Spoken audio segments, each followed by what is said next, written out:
Good morning students. Electrochemistry में आज आपका जो टॉपिक है वो है सम कॉमर्शियल सेल्स या बैटरीज भी बोलते हैं इनको।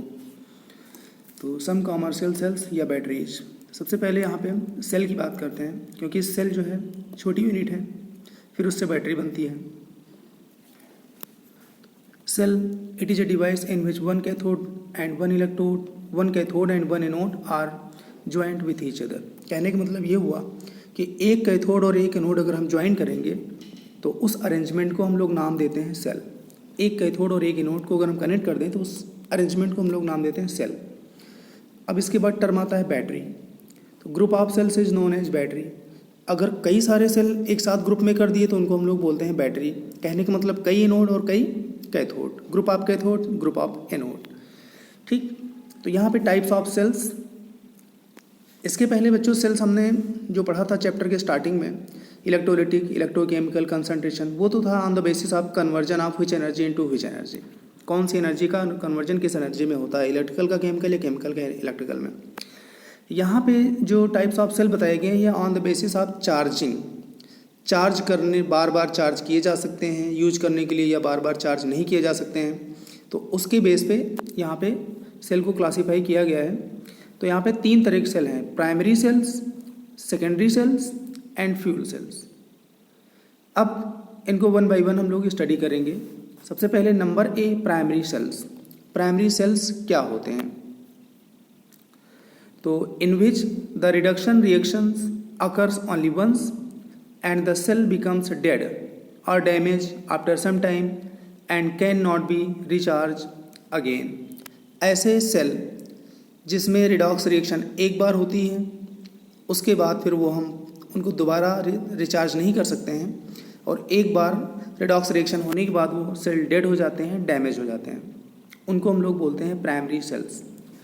अब प्राइमरी सेल के कुछ एग्जाम्पल देख लेते हैं। तो प्राइमरी सेल का सबसे बेस्ट एग्जाम्पल, कॉमन एग्जाम्पल, बहुत पॉपुलर एग्जाम्पल जो हम लोग घरों में डेली लाइफ में यूज करते हैं, नंबर वन ड्राई सेल है।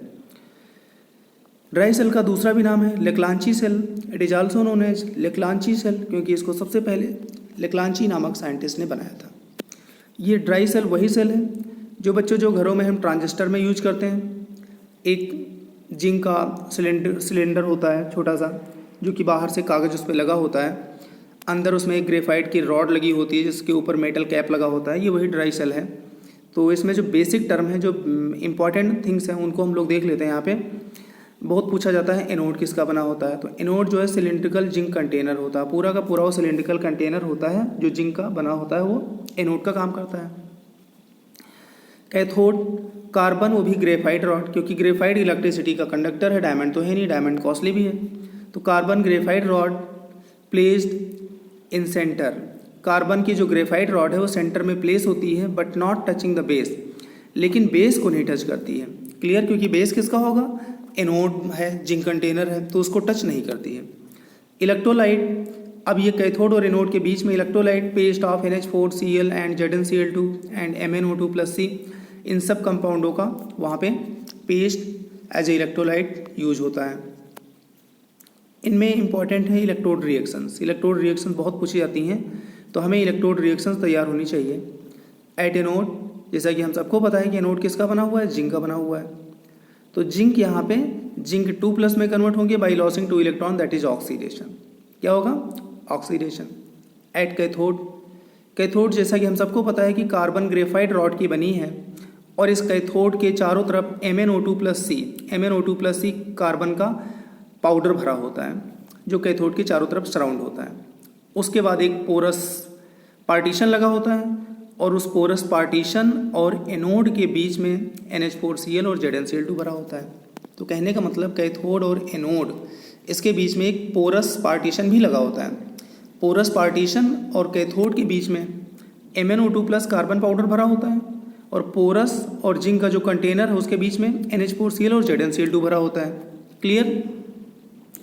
तो कैथोड पे कौन सी रिएक्शन होती है, MnO2+ NH4+ इलेक्ट्रॉन। ये इलेक्ट्रॉन कहाँ से आते हैं, एनोड से आते हैं। NH4+ कहाँ से आता है, अमोनियम क्लोराइड, जो कि एनोड के पास में भरा हुआ है। MnO2+ ammonium ion by accepting electron, इसका कन्वर्जन होता है MnOOH+NH3। MnOOH+NH3। तो यहाँ पे Mn2+ का ऑक्सीडेशन होता है +4 है, +4 Mn+4 है, +4 से +3 में कन्वर्ट होता है, Mn का रिडक्शन होता है। कैसे? और इस कैथोड की रिएक्शन को हम दूसरी लैंग्वेज में लिख सकते हैं 2MnO2 + 2 ammonium ion + 2 electron. 2MnO2 + 2 ammonium ion + 2 electron is equal to Mn2O3 + 2 ammonia gas + H2O। तो यहाँ पे सबसे पहली बात तो ये आपको याद रखना है कि Mn has been reduced from oxidation state +4 to +3 +4 in MnO2 and +3 in Mn2O3। और साथ में कैथोड पे अमोनिया गैस भी फार्म हो रही है, यहाँ भी अमोनिया गैस फार्म हो रही है। लेकिन ये जो अमोनिया गैस फार्म हो रही है, फार्म तो होती है कैथोड में, लेकिन ये इवॉल्व नहीं होती, लिबरेट नहीं होती है। उसका कारण क्या है? उसका कारण ये है कि NH3 formed at cathode is not liberated as gas but combines immediately with zinc ions and chloride ions। जो जिंक आयन और क्लोराइड आयन यहाँ पे प्रेजेंट होते हैं उनसे कंबाइंड होती है और ये कॉम्प्लेक्स बना लेती है ZnNH3 और इस ZnNH3 जो कॉम्प्लेक्स है, जो कंपाउंड बना है, इसका IUPAC नेम होता है टेट्राएमीन जिंक सेकेंड क्लोराइड। तो tetraammine zinc second chloride compound बन जाता है, इसलिए अमोनिया गैस कैथोड पे बनती तो है, लेकिन अमोनिया गैस इवॉल्व नहीं होती है, लिबरेट नहीं होती है। Clear? These cells have voltage in the range of 1.25 volt to 1.50 volt. इन सेल्स में जो वोल्टेज रेंज होती है 1.25 वोल्ट से लेकर 1.50 वोल्ट तक होती है। अगला जो एग्जाम्पल है ड्राई सेल का, वो नंबर 2 है मरकरी सेल। ड्राई सेल का जो सेकेंड एग्जाम्पल है मरकरी सेल है। अब मरकरी में इलेक्ट्रोड्स क्या होते हैं, इलेक्ट्रोलाइट्स क्या होता है, इसमें कैथोड एनोड रिएक्शंस क्या होती हैं, इनकी वोल्टेज क्या होती है, रेंज, ये चीज़ें हम लोग एक बार देख लेते हैं। It consist of zinc container as anode. ये भी जो है जिंक कंटेनर का बना होता है जो कि एनोड का काम करता है। एक carbon rod as the cathode, carbon rod cathode का काम करती है। एंड मॉइस्ट मर्क्यूरिक ऑक्साइड, और जो मर्क्यूरिक ऑक्साइड विथ KOH, और साथ में KOH ये इलेक्ट्रोलाइट का काम करता है, filled with the between the 2 electrodes. दोनों इलेक्ट्रोडों के बीच में फिल्ड होता है, जो इलेक्ट्रोलाइट का काम करता है। क्लियर? और रिएक्शंस एट इलेक्ट्रोड्स। अब इसके बाद इस पर जो रिएक्शंस होती हैं वो हम लोग देख लेते हैं। यहाँ पे रिएक्शंस क्या क्या होती हैं। तो एट एनोड, एनोड पे बच्चों एक्चुअली ये जो एनोड हमारा है ये जिंक एमलगम है। यहाँ पे ये OH- की प्रेजेंस में ऑक्सीडाइज होता है और इसका कन्वर्जन हो जाता है ZnO + H2O + 2 इलेक्ट्रॉन। यहाँ पे जिंक मेटल और यहाँ पे जिंक Zn+2 में है, तो कहने का मतलब जिंक का ऑक्सीडेशन हो गया। एट कैथोड, कैथोड पे mercuric oxide plus water electron accept करके इसका प्योर मरकरी में कन्वर्ट हो जाता है, दैट इज रिडक्शन हो जाता है। अब इस सेल की ओवरऑल रिएक्शन, ये जो भी रिएक्शंस दी गई हैं ये रिएक्शंस हैं during discharging of cell, during operating of cell, या सेल का जब हम यूज करते हैं, सेल को जब हम कंज्यूम करते हैं, उसकी इलेक्ट्रिकल एनर्जी को जब हम यूटिलाइज करते हैं। तो यहाँ से OH- से OH- आयन कैंसिल हो गए, 2 इलेक्ट्रॉन से 2 इलेक्ट्रॉन कैंसिल हो गए, वाटर से वाटर कैंसिल हो गया। इधर क्या बचा, Zn + Hg, ZnHg हमारा जिंक अमलगम प्लस HgO। इधर क्या बचा, ZnO प्लस मरकरी लिक्विड। तो ये ओवरऑल रिएक्शन हो गई। Overall cell reaction does not involve any ion whose concentration में चेंज। ये जो हमारी ओवरऑल रिएक्शन है इसमें किसी तरह का कोई आयन नहीं इन्वॉल्व है जिसकी कंसंट्रेशन में कोई चेंज हो, इसलिए therefore this cell gives a constant potential of 1.35 volt throughout its life. इसलिए ये अपनी लाइफ में कांस्टेंट पोटेंशियल सप्लाई करता है 1.35 वोल्ट का। क्यों? क्योंकि इसकी जो बैलेंस रिएक्शन है, ओवरऑल रिएक्शन है, इसमें कोई भी आयन नहीं है जिनकी कंसंट्रेशन में कोई चेंज होता हो ड्यूरिंग डिस्चार्जिंग ऑफ सेल, इसलिए हम लोग इसको थ्रू आउट लाइफ यूज कर सकते हैं। नेक्स्ट है number B, secondary cells. Number A हमारे थे प्राइमरी सेल्स, नंबर B है सेकेंडरी सेल्स। अब सेकेंडरी सेल्स क्या होते हैं, those cells which can be recharged by passing an electric current through them and hence can be used again and again। ऐसे cell जिनको हम रिचार्ज कर सकें, चार्ज कर सकें इलेक्ट्रिसिटी पास करके, और चार्ज कर सकें तो उनको हम बार बार अगेन एंड अगेन उनका हम प्रयोग कर सकें, उनको हम बार बार यूज कर सकें। उनको हम लोग बोलते हैं सेकेंडरी सेल्स। सेकेंडरी सेल का जो मोस्ट पॉपुलर एग्जाम्पल है, मोस्ट कॉमन एग्जाम्पल है lead storage battery. Lead storage battery जो कि हम लोग ऑटोमोबाइल में यूज करते हैं, इन्वर्टर में यूज करते हैं और भी बहुत जगह हम यूज करते हैं, तो वही बैटरी है। तो यहाँ पे हमने actually lead storage battery 6 volt की बनाई है, 6 वोल्ट की बनाई है और इसमें 3 सेल लगे हुए हैं, एक एनोड एक कैथोड मिला के एक सेल हो गया, फिर एनोड और कैथोड मिला के दूसरा सेल हो गया, फिर एनोड और कैथोड मिला के तीसरा सेल हो गया। तो कहने का मतलब यहाँ पे 3 सेल लगे हैं। अब जिसमें anode cathode anode cathode anode cathode ये अल्टरनेट में अरेंज किया गया है और बीच में ग्लास के शीट या वुडन शीट लगा दी गई है जिससे दोनों सेपरेट हैं। तो अल्टरनेट एनोड कैथोड यहाँ पे लगाए गए हैं। कैथोड जो है वो किसका बना होता है? लेड ग्रिड का, जिसमें PbO2 भरा होता है। एनोड किसका बना होता है? ये भी लेड ग्रिड का भरा होता है जिसमें स्पंजी लेड भरा होता है। तो कहने का मतलब ये हुआ कि एनोड स्पंजी लेड का और कैथोड लेड डाइऑक्साइड का बना होता है और इसमें dilute H2SO4 as a electrolyte use होता है। क्लियर? लेड स्टोरेज बैटरी आप 6 वोल्ट क्यों नाम दिया गया है? क्योंकि एक सेल यहाँ पे 2 वोल्ट प्रोवाइड करता है। तो जब एक सेल 2 वोल्ट प्रोवाइड करेगा तो यहाँ पे 3 सेल हैं, टोटल कितने वोल्ट प्रोवाइड हो जाएंगे? 6 वोल्ट प्रोवाइड हो जाएंगे। तो लेड स्टोरेज बैटरी ये कितने वोल्ट की है? 6 वोल्ट की है। ठीक है। इसमें a 12 volt lead storage battery generally consist of 6 cells. अब 12 वोल्ट की अगर बैटरी है तो उसमें 6 सेल हमें लगाने पड़ेंगे, 6 सेल्स ईच प्रोड्यूसिंग 2 वोल्ट, क्योंकि हर सेल कितना प्रोड्यूस करता है? 2 वोल्ट प्रोड्यूस करता है। तो जो हम लोग इन्वर्टर या ऑटोमोबाइल में यूज़ करते हैं वो 12 वोल्ट बैटरी होती है। 12 वोल्ट बैटरी के लिए 6 सेल्स हम लोग यूज करते हैं और 6 सेल का मतलब 6 कैथोड और 6 एनोड। क्लियर?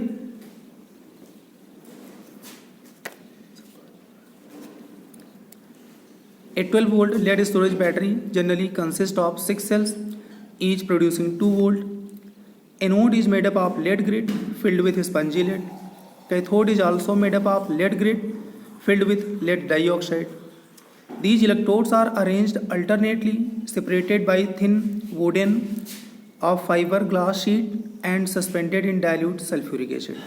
यहाँ पे डाइल्यूट सल्फ्यूरिक एसिड की कंसंट्रेशन बहुत पूछी जाती है, तो वो जो है 38% बाई मास होता है। 38% by mass means 38 gram H2SO4 present in 100 gram solution, और इसकी जो डेंसिटी होती है 1.30 ग्राम पर cc होती है, which acts as the electrolyte, जो कि यहाँ पे किसका काम करता है? इलेक्ट्रोलाइट का काम करता है। अब ये बैटरी जब हम यूज करते हैं तो यहाँ पे इलेक्ट्रोड पे रिएक्शंस कौन कौन सी होती हैं? तो कभी कभी आपसे डिस्चार्जिंग में भी पूछ ली जाती है और रिचार्जिंग में भी पूछ ली जाती हैं।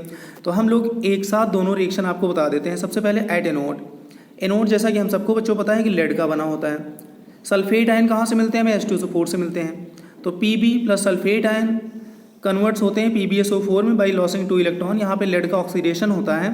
तो ये फॉरवर्ड रिएक्शन जो डिस्चार्जिंग की है और बैकवर्ड रिएक्शन क्या है? रिचार्जिंग की है। फॉरवर्ड डिस्चार्जिंग और बैकवर्ड क्या है? रिचार्जिंग है। कैथोड जैसा कि हम सबको पता है लेड डाइऑक्साइड का बना होता है, PbO2 का बना होता है। तो PbO2 plus sulphate ion plus hydrogen ion plus 2 electron, इन सब का कन्वर्जन होता है PbSO4 plus 2 water, 2 mole water release होते हैं। क्लियर?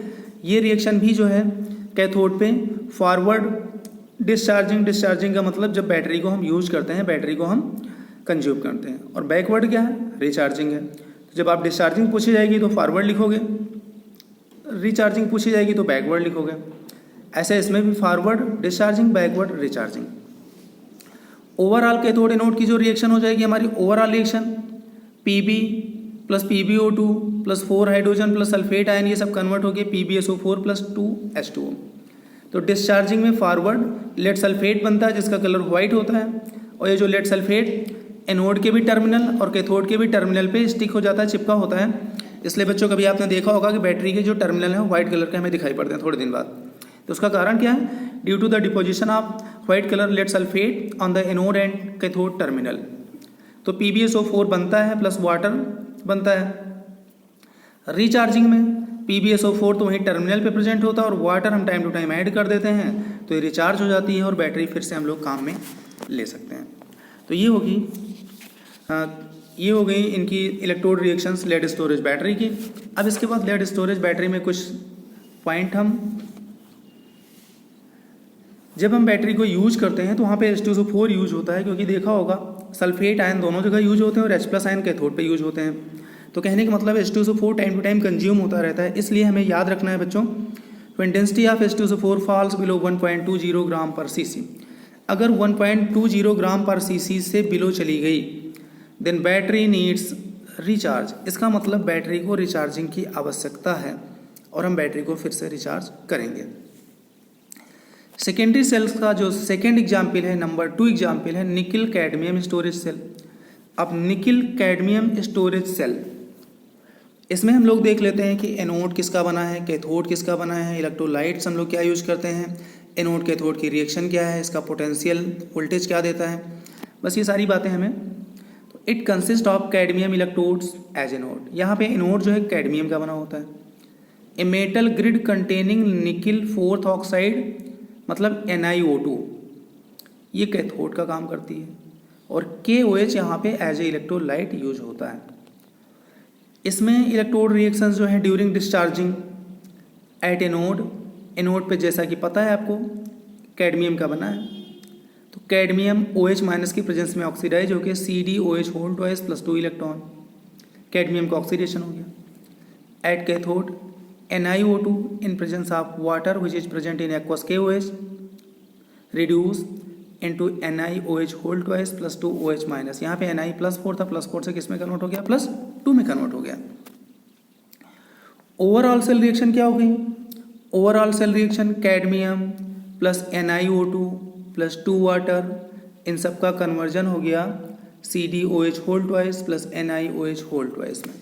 तो ये ओवरऑल रिएक्शन हो गई। इसका इस सेल का जो पोटेंशियल ये वोल्टेज अप्रॉक्सीमेटली जो है वो है 1.4 वोल्ट के आसपास। तो इसका अप्रॉक्सीमेटली वोल्टेज हो गया बच्चों। तो ये 2 सेल आपके कंप्लीट हो गए, प्राइमरी सेल और सेकेंडरी सेल। अब हम इसको तीसरा हम लोग पढ़ने जा रहे हैं नंबर C, फ्यूल सेल्स। जैसा कि इसका नाम ही क्लियर है, फ्यूल सेल्स कहने का मतलब ऐसे सेल जहाँ पे फ्यूल कंज्यूम हो।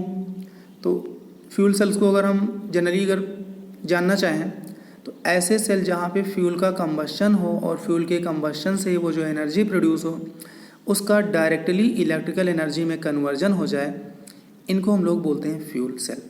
Clear? The cells which convert the energy produced during the combustion of fuels such as H2, methane, methyl alcohol, ये सभी क्या है, फ्यूल हैं। इनका कंबशन अगर हो ETC directly into electrical energy are called fuel cells. अगर इनका सबका कंबशन हो जाए और जो फ्यूल जो एनर्जी प्रोड्यूस हो उस एनर्जी का डायरेक्टली इलेक्ट्रिकल एनर्जी में कन्वर्जन हो, तो ऐसे सेल को हम नाम देते हैं फ्यूल सेल्स। और इसका जो हमारा मोस्ट पॉपुलर जो कॉमन एग्जाम्पल है जो एस्ट्रोनॉट वगैरह ले जाते हैं वो हाइड्रोजन ऑक्सीजन फ्यूल सेल्स हैं। हाइड्रोजन ऑक्सीजन फ्यूल सेल या H2O2 फ्यूल सेल। अब इस सेल का हम एक बार कंस्ट्रक्शन देख लेते हैं, ये कंस्ट्रक्शन ये सेल कैसे बना हुआ है। तो ये बच्चों एक स्टील का टैंक है, ठीक है। इसमें 2 ये इलेक्ट्रोड लगे हैं, एक ये एनोड है निगेटिव टर्मिनल, ये कैथोड है पॉजिटिव टर्मिनल, जो कि किसका बना होता है, यहाँ पे लिखा हुआ है cathode, cathode of porous carbon containing suitable catalyst. तो कैथोड एक पोरस कार्बन का बना होता है जिसमें सुटेबल कैटलिस्ट होता है, वो अभी बताएंगे आपको कैटलिस्ट क्या होता है। ऐसे ही जो एनोड बना होता है, एनोड भी क्या है, anode is also made up of porous carbon containing suitable catalyst, और इसमें भी सुटेबल कैटलिस्ट होता है। पोरस का मतलब जिसमें होल हों, छोटे छोटे छिद्र हों। एक साइड से O2 गैस पास करते हैं और एक साइड से हम हाइड्रोजन गैस पास करते हैं। तो H2 ये पोरस जो छिद्र इनसे पास हो जाती है, O2 इन्हें जो पोरस है छिद्र से पास हो जाती है, और जो बीच का चैम्बर है यहाँ पे भरा होता है कंसनट्रेट एक्वस KOH या NaOH सोल्यूशन भरा होता है। कंसनट्रेट KOH या NaOH एक्वस सोल्यूशन भरा होता है जो इलेक्ट्रोलाइट का काम करता है। क्लियर? यहाँ पे ऊपर during the reaction water form होता है। ड्यूरिंग द रिएक्शन जो वाटर फॉर्म होता है उसका काम करते हैं एस्ट्रोनॉट अपने ड्रिंकिंग पर्पज़ में, पीने के पर्पज़ में लाते हैं, उसको कूल कर लेते हैं और पीने के काम में आ जाता है। तो ये सारी चीज़ें होती हैं। तो एक बार इनको हम 1 by 1 टू द पॉइंट हम एक बार देख लेते हैं। In this cell electrodes are made up of porous carbon containing suitable catalyst such as finely divided platinum और पैलेडियम। तो ये जो इलेक्ट्रोड्स हैं, चाहे वो कैथोड हो चाहे एनोड हो, दोनों की हम बात कर रहे हैं। ये पोरस कार्बन का बना होता है जिसमें कैटलिस्ट क्या भरे होते हैं, प्लेटिनम या पैलेडियम भरे होते हैं। Concentrate aqueous KOH NaOH is placed between electrodes acts as electrolytes. Concentrate KOH या NaOH इसके बीच में भरा होता है जो किसका काम करता है? इलेक्ट्रोलाइट का काम करता है। H2 and O2 gases are bubbled through the porous electrodes. H2 anode से O2 कैथोड से पास करते हैं, बबल करते हैं through porous electrodes into aqueous KOH NaOH solution. अब इसमें आगे जो केमिकल रिएक्शंस होती है इलेक्ट्रोड को हम एक बार देख लेते हैं। एट एनोड 2H2 क्योंकि एनोड साइड से H2 जा रही है, जैसे ही NaOH में OH माइनस से कंबाइंड होगी इसका वाटर में कन्वर्जन हो जाएगा प्लस 4 इलेक्ट्रॉन।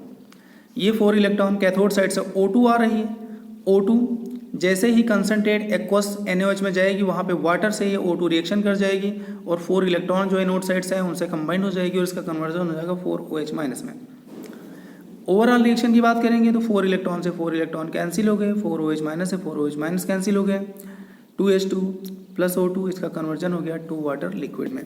तो कुल मिला के यहाँ पे वाटर फॉर्म होता है ओवरऑल, ये जो वाटर ऊपर दिखाया गया है, और ये वाटर वहाँ पे ड्रिंकिंग पर्पज़ में काम आ जाता है। अब बच्चों इनके कुछ फ्यूल सेल के जो एडवांटेज होते हैं, इनके जो फ़ायदे होते हैं वो हम देख लेते हैं कि एडवांटेज क्या होते हैं। Advantages of fuel cells. Such a cell is usually operated at a temperature 70 to 140 degree centigrade. तो पहली बात तो हाई टेम्परेचर पे तभी फ्यूल हमारा क्या होगा, कम्बस्ट होगा। तो 70 से लेकर 140 डिग्री सेंटीग्रेड पे यूज किए जाते हैं and give a potential difference of 0.9 volt और 0.9 वोल्ट का पोटेंशियल डिफरेंस प्रोड्यूस करते हैं। इनकी जो इफ़िशियंसी है, जो कार्य करने की क्षमता है, थ्योरेटिकली 100% कहा गया है but practically it gives 60 to 70%। Practically कितनी देते हैं, 60 to 70%। ठीक है बच्चों, तो अपने ये टाइप्स ऑफ सेल्स कंप्लीट हो गए, that is primary cell, secondary cells and fuel cells. अब बच्चों इस चैप्टर का लास्ट टॉपिक है, और लास्ट टॉपिक है उसको हम लोग नाम देते हैं कोरोजन या कोरोजन इन मेटल्स। जनरली कोरोजन मेटल में पाया जाता है। कभी आपने देखा होगा कोई भी मेटल, एल्युमिनियम की हो, कॉपर की हो, सिल्वर की हो, आयरन की हो, ये काफ़ी टाइम तक अगर ओपन एटमॉस्फेयर में रखी जाती हैं तो इनकी जो अपर सरफेस है वो डल हो जाती है, वो शाइनिंग लस्टर चली जाती है। इस प्रोसेस को हम लोग बोलते हैं कोरोजन, क्योंकि उसकी अपर सरफेस पे एक मेटेलिक ऑक्साइड या हाइड्रोक्साइड या कार्बोनेट बाइकार्बोनेट की एक लेयर बन जाती है, जिसकी वजह से उसकी शाइनिंग चली जाती है। इसी प्रोसेस को हम लोग नाम देते हैं कोरोजन। और धीरे धीरे वो जो मेटल है डिग्रेड होती रहती है, डिके होती रहती है, उसका वेट, सब्सटेंस का वेट लॉस होता रहता है, ना कि मेटल का। Corrosion is a process of slow deterioration. पहली बात तो ये प्रोसेस एक ऐसी प्रोसेस है, slow deterioration of metals by atmospheric gases. और ये सब किसकी प्रेजेंस में होता है, एटमॉस्फेरिक गैसेज की प्रेजेंस में होता है। Corrosion in iron is called rusting. और अगर यही कोरोजन बच्चों अगर आयरन में हो जाए तो इसका नाम दे दिया जाता है रस्टिंग। कोरोजन अगर आयरन में हो तो इसका नाम क्या दिया जाता है, रस्टिंग। तो अब हम इसके बाद, ये कोरोजन एक्चुअली क्या है, कोरोजन एक इलेक्ट्रोकेमिकल फिनोमेना है, which is an electrochemical phenomena. Electrochemical phenomena का मतलब एक रिएक्शन एनोड पे होगी, एक कैथोड पे होगी, तो ये सारी चीज़ें, तो इसको हम एक्सप्लेन करने जा रहे हैं कि कैसे ये इलेक्ट्रोकेमिकल फिनोमेना है। ये हमने मान लो एक रेक्टेंगल टाइप का बनाया है, या कोई आयरन की आर्टिकल है, और आयरन की आर्टिकल में सबसे ऊपर जो सरफेस है, ये सरफेस, इस पर आयरन एटम, वैसे तो पूरी आर्टिकल में आयरन है, लेकिन हम सरफेस पे जो एटम है उनकी हम बात कर रहे हैं। और सरफेस के ऊपर हमें क्या मिलेगा, एटमॉस्फेयर मिलेगा। एटमॉस्फेयर में कौन सी गैसेज होगी, atmospheric gases, O2, H2, H2O, H+, HCO3- ion, ये सारी चीज़ें हमें एटमॉस्फेयर में मिलेंगी। कैसे मिलेंगे, देखो अब ये जो अपर सरफेस है इसको हम एनोड बोलते हैं, और एनोड पे प्रोसेस क्या होती है, ऑक्सीडेशन। तो अपर सरफेस पे जो आयरन एटम है वो फेरस आयन में कन्वर्ट होते हैं by losing 2 electron. Ferrous ion में कन्वर्ट हो गया और 2 इलेक्ट्रॉन लॉस कर दिए। अब ये जो फेरस आयन अपर सरफेस पे है, ये अपर सरफेस पे जो फेरस आयन है, ये एटमॉस्फेरिक में O2 जो गैस है, एटमॉस्फेयर में जो O2 गैस उससे फर्दर कंबाइंड होके, फर्दर ऑक्सीडाइज होके Fe2O3 बना देता है, जो कि सरफेस पे ही रहता है। कहाँ पे रहता है, सरफेस पे। अब ये जो 2 इलेक्ट्रॉन है ये एटमॉस्फेयर में अपर सरफेस पे प्रेजेंट है, जो कि H+ द्वारा ले लिया जाता है और रिडक्शन हो जाता है। तो अब आप देखो ये रिएक्शंस यहाँ पे deeply, iron article that is surface acts as anode and atmosphere जो है एक्ट्स एज कैथोड। और जो एटमॉस्फेयर किसका काम करता है, कैथोड का काम करता है। और इनमें जो भी सभी गैसेज होती हैं वो इलेक्ट्रोलाइट का काम करती हैं। तो एट एनोड पे Fe iron atom ferrous ion में कन्वर्ट होता है, 2 इलेक्ट्रॉन लॉस करता है, इस प्रोसेस को ऑक्सीडेशन बोलते हैं, फेरस आयन। कैथोड पे वाटर, CO2 ये एटमॉस्फेरिक गैसेज हैं, इनके आपस में रिएक्शन से H2CO3 कार्बोनिक एसिड जो कि वीक एसिड बनता रहता है, और ये क्योंकि एटमॉस्फेयर में मॉइस्चर है, मॉइस्चर की प्रेजेंस में इसका आयोनाइजेशन हो जाता है, वीक एसिड है, रिवर्सिबल एरो से H+ आयन और CO3- आयन ये सभी एटमॉस्फेयर में प्रेजेंट होते हैं। अब ये जो H+ आयन है एटमॉस्फेयर में, ये अपर सरफेस पे इलेक्ट्रॉन यहाँ से रिलीज होते हैं, आयरन एटम रिलीज करते हैं, उन इलेक्ट्रॉनों के H+ आयन एक्सेप्ट कर लेता है और हाइड्रोजन एटम में कन्वर्ट हो जाता है, उसका रिडक्शन बोलते हैं इसको। तो एनोड पे ऑक्सीडेशन हो गया, कैथोड पे रिडक्शन हो गया। अब ऐसे ही जब 4 हाइड्रोजन बन जाते हैं तो वो O2 से कंबाइन करके 2H2O बना लेते हैं। ऐसे ही जब 4 हाइड्रोजन बन जाते हैं तो वो O2 से कंबाइन करके वाटर बना लेते हैं। तो ये सारी प्रोसेस एटमॉस्फेयर में या सरफेस के ऊपर होती रहती हैं, दैट इज कैथोड पर होती रहती हैं। तो एनोड पे फेरस आयरन का फेरस आयन में कन्वर्जन हो गया, कैथोड पे ये सारे हाइड्रोजन आयन का हाइड्रोजन एटम में रिडक्शन हो गया। अब इसके बाद बच्चों सरफेस पे Fe2+ आयन भी प्रेजेंट है, सरफेस पे वाटर भी प्रेजेंट है और सरफेस पे एटमॉस्फेरिक ऑक्सीजन भी प्रेजेंट है। तो एक बार सरफेस पे फिर से फेरस आयन का ऑक्सीडेशन हो जाता है फेरिक में। कैसे? The ferrous ions Fe2+ formed at a node that is at the surface react with the dissolved oxygen or O2 from air to form ferric oxide, that is further oxidation of Fe2+ into Fe3+। ये Fe2+ ion है, O2 from atmosphere, water from moisture, नमी, इन सब की presence में इसका conversion हो जाता है Fe2O3 में, प्लस 8H+ आयन रिलीज होते हैं। और ये फेरस आयन था और इसका नाम है फेरिक ऑक्साइड, मतलब यहाँ पे आयरन का +3 चार्ज हो गया। तो एक बार फिर से ऑक्सीडेशन हो गया, फर्दर ऑक्सीडेशन, ठीक, और ये बन गया फेरिक ऑक्साइड। क्या बन गया? Ferric oxide. अब ferric oxide unlimited amount of water absorb कर लेता है, क्योंकि यहाँ पे रिएक्शन नहीं होती है, एब्जॉर्प्शन होता है। तो unlimited amount of water absorb करके ये Fe2O3.XH2, क्योंकि यहाँ पे अनलिमिटेड इसलिए हमने 1 2 3 4 ना लिखे, X वाटर लिखा है, ये बना लेता है Fe2O3.XH2, जिसका नाम हो जाता है हाइड्रेटेड फेरिक ऑक्साइड। और हाइड्रेटेड फेरिक ऑक्साइड को ही रस्ट बोलते हैं, जिसका कलर क्या होता है? रेडिश ब्राउन कलर होता है। क्लियर बच्चों? रेडिश ब्राउन है। तो इस तरह ये पूरी हमारी रस्टिंग प्रोसेस या corrosion process with the help of electrochemical phenomenon complete हो गई। और बच्चों इसके साथ ये पूरा का पूरा चैप्टर भी फिनिश हो गया इलेक्ट्रोकेमिस्ट्री का। तो अब इसके आगे बच्चों हम लोग नेक्स्ट वीडियो लेक्चर में पढ़ेंगे। तब तक आप इस नोट्स को प्रिपेयर कर लेना, तैयार कर लेना। जहाँ पे कोई डाउट आप मुझसे पूछ लेना, जो भी टॉपिक नहीं समझ में आए वो आप मुझसे पूछ कर लेना।